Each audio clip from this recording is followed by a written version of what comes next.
hier is een bloemetje voor jou. Want je staat altijd voor me klaar en nooit wil jij hier iets voor terug. Dat doet die keizer uit de triemen. Doet die keizer uit de triemen. Ach, wat leuk, wat leuk, Ja. wat leuk. Maar waarom verzin het zij nou dat blomke dan? Nou, omdat zij allereerst is zij een hele leven oppas ben. Een mem van verschillende ben. Ik onder andere van mijn ben, het hier een oppast. En mijn jonkjes zijn nou en dan ik nog bij haar.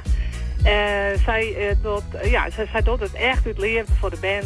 Het is een vrouw die net altijd op een vakgroen is. Hè? Maar ik vond dat ze nou wel eens even in Cincy zetten mocht worden. Nou, en daarvoor hebben wij natuurlijk onze eigen matten op locatie.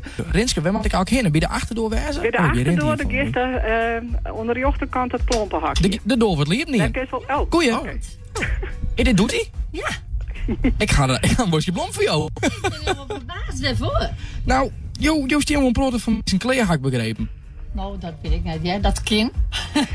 Dat wil ik van mezelf net zo zeggen, maar wat dan? Nou, ik had... Verrassing bij. Wat zijn je? Daar komt deze verrassing bij. Nou, dit is hier die Jo even een bosje blom dus aanbieden. Omdat ze dus wel vindt dat Jo een product van zijn kleerstenen. Jo past wel vaak op de band van diegene. Jo zwaar je van Jo Heidman bijvoorbeeld. En je bent vrijwilliger bij het lichtpunt, had ik begrepen. En bij het Sjerken. Ja, nou, goed op een hicht, begreep ik.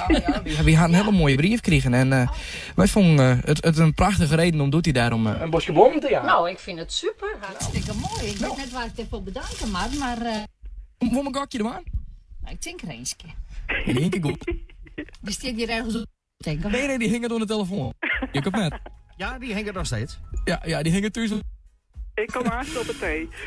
Zie komt naast op het thee-site. Oké, nou, ik ben zeer verrast, steeds maar.